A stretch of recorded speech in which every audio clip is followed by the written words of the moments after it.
On February 13, 2025, after spending more than 26 years on death row, James Ford was executed by lethal injection in Florida. In this video, we'll uncover what happened, his last meal, and his last words. It was April 6, 1997. 25-year-old Greg Malnory and his 26-year-old wife Kimberly were looking forward to a peaceful fishing trip with their 2-year-old daughter, Miranda. They had been invited by Greg's co-worker, 37-year-old James Ford, to a sod farm in Charlotte County, Florida. He said it would be quiet, peaceful, good fishing. But James had no intention to go fishing that day. By the next afternoon, April 7th, the quiet stillness of South Florida Sod Farm was broken by a discovery no one would forget. A worker from the sod farm stumbled across Greg and Kim's pickup truck parked in the middle of a wide-open field. Something felt wrong. The doors were wide open and no one was around. It all felt a little too quiet. And that's when they saw Greg. He had been shot in the back of the head with a .22 caliber rifle. But that wasn't what killed him. Greg had stumbled across the field, bleeding and disoriented, trying to survive, while James followed him, slow, deliberate, and patient.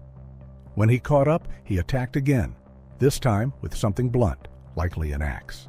7 crushing blows to Greg's face and head, and then, as Greg lay there on his back, helpless, James drew the blade across his throat from ear to ear. It was so deep it exposed the muscle underneath, and there was no getting back up. Then came Kim. She had tried to run, but she wasn't fast enough because of an old injury. She was desperate to save her child, and she managed to strap Miranda into the backseat of their truck. But that was as far as she got. James caught up to her before she could escape. Her body was found near the truck with 9 blows to the head, one hard enough to fracture her skull. Defensive wounds covered her arms. She had fought hard. Thumb-shaped bruises along her inner thighs told investigators she had still been alive when he started assaulting her. James sliced through the swimsuit she wore under her clothes, and forensics would later find his DNA on her shirt and inside her. Then, with the same rifle he had used to shoot Greg, he loaded a single bullet, placed the barrel inside Kim's mouth, and pulled the trigger. She died instantly. And all of it happened just a few feet from the truck, where Miranda sat strapped into her car seat, watching. Miranda wasn't even 2 years old. James didn't touch her. He didn't harm her. He just walked away, left her there, and didn't think twice about leaving a toddler in a car seat in the Florida heat for more than 18 hours. By the time someone found her, she was dehydrated, covered in bug bites, and her clothes were soaked in her mother's blood. But somehow, she survived. The evidence told the rest of the story. Witnesses had seen James with the couple earlier that day, and later that night, he was spotted with blood on his face, hands, and shirt. When police arrested him 10 days later, scratches ran all over his body. When questioned, James's story collapsed in pieces. He claimed he had been hunting alone, that he left the couple and their daughter behind at the sod farm and had no idea what happened. But the details kept shifting. His version didn't match the timeline, and too many things didn't add up. Then came the forensics. Parts of his rifle were recovered from a drainage ditch near where his truck broke down. Greg's DNA was found on James's pocket knife, and Kim's DNA was all over his truck. And the final blow, the DNA on and in Kim's body, was a perfect match to James. But why? What was the trigger that pushed James to this point? In court, both the crime and the man behind it were dissected. James's defense claimed he wasn't evil, just broken. They pointed to years of alcohol abuse, a low IQ, and developmental delays. They said he couldn't fully understand what he was doing. But the prosecution painted a colder picture, one of calculation and intent. They focused on the brutality and on how methodically he moved in the hours after the murders.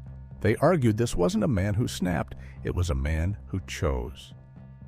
James was born into chaos. His father drank heavily, and by the time James was 14, his mother had walked out and never came back. He dropped out of school not long after and followed his father as a cemetery caretaker, tending headstones and digging graves at a local cemetery. The two were close in their own way, but when his father died as the result of alcohol abuse, something in James broke. He spiraled, and what started as a few beers turned into cases, 24 cans a day, sometimes more.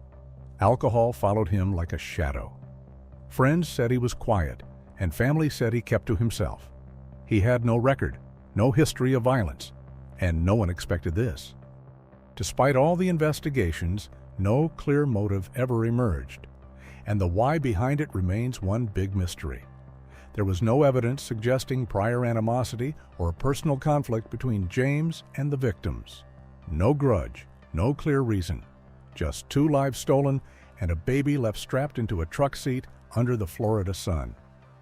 But on April 18, 1997, the day after his arrest, James was charged with 2 counts of first-degree murder. Florida prosecutors went straight for death. They said James didn't just kill Greg and Kim, he had also assaulted Kim and then left their baby girl alone in a truck parked just yards from her parents' bodies. But the case didn't move quickly. Nearly 2 years passed before it reached a conclusion. On March 8, 1999, a jury found him guilty on all counts: 2 murders, sexual battery with a firearm, and child abuse. Then, on June 3rd, the judge made it official. James would die for what he did, and along with the death sentence, he was handed more than 19 years for the assault and 5 more for child abuse. For decades, James filed appeal after appeal, but in early 2025, those final efforts ran out. His execution was scheduled for February 13th at Florida State Prison. That day, he woke up at 3:30 a.m. and met with 3 family members and his legal team one last time.